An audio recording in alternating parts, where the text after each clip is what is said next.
all of humanity can be divided into Group A, B, and C. Group A is made up of those people who live principally off stock dividends, interest payments on their bond investments, royalties on their land and mineral holdings, rents on their properties. That's Group A. Group B and C make up the other 99.5% of humanity, and they live off Group B. People in Group B live off wages, salaries, fees, commissions, tips, pensions. And Group C is made up of tens of millions of people who don't even get that. They live in utter destitution from hand to mouth, from whatever handouts or whatever charity bits or whatever fragmentary incomes they can scrounge. The thing that the people in Group A and B have in common is that they both live off the labor of the people in Group B. The people in Group A don't just do this, they're very active. They have an active element. We could call them the owning class because they own almost everything in the world. They own most of the land. They own the factories, the industries, the banks, the media. They also own a lot of the state.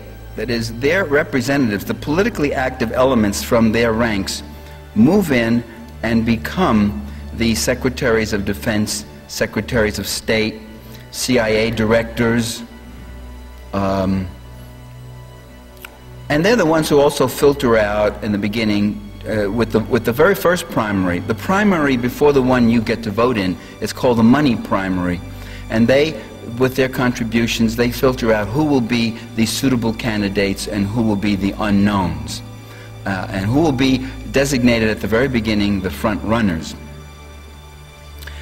Now, they take great pains at trying to keep the world this way because they love it that way.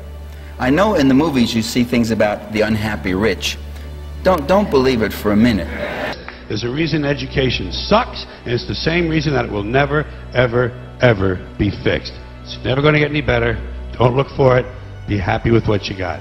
Because the owners of this country don't want that. I'm talking about the real owners now. The real owners, the big wealthy business interests that control things and make all the important decisions. Forget the politicians. The politicians are put there to give you the idea that you have freedom of choice. You don't. You have no choice. You have owners. They own you.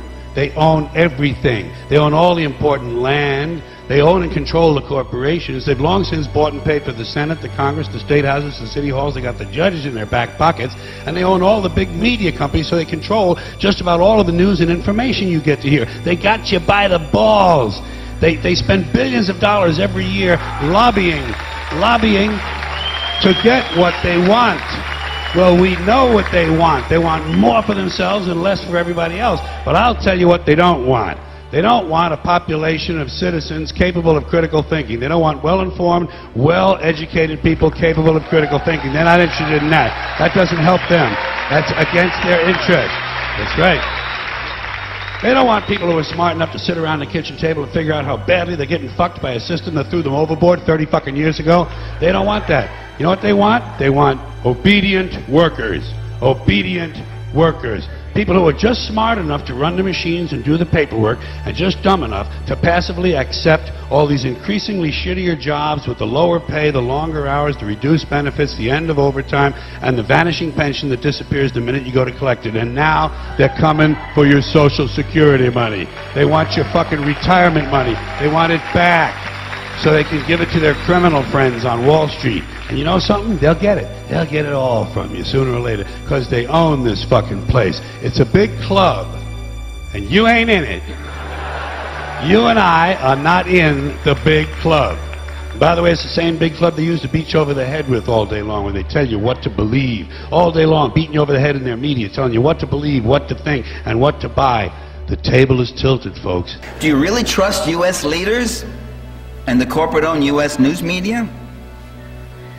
I said to a friend of mine, the Serbian news source on the internet said that cluster bombs are being used. He said, "Oh, you trusting Serbian sources?" I said, what sources are you trusting? You're trusting Bill Clinton's sources? Oh, Bill Clinton wouldn't lie to us, would he? Bill Clinton lied to us. It turns out they are using cluster bombs. It turns out they are using depleted uranium. Our own government now says it.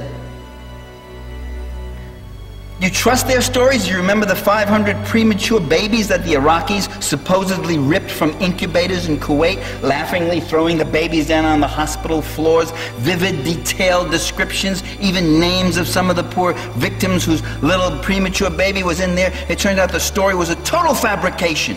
500 premature babies in incubators. It turns out in all of LA County there's not more than 50 incubators. Half of them are not being used at any one time. Did Kuwait specialize in premature births?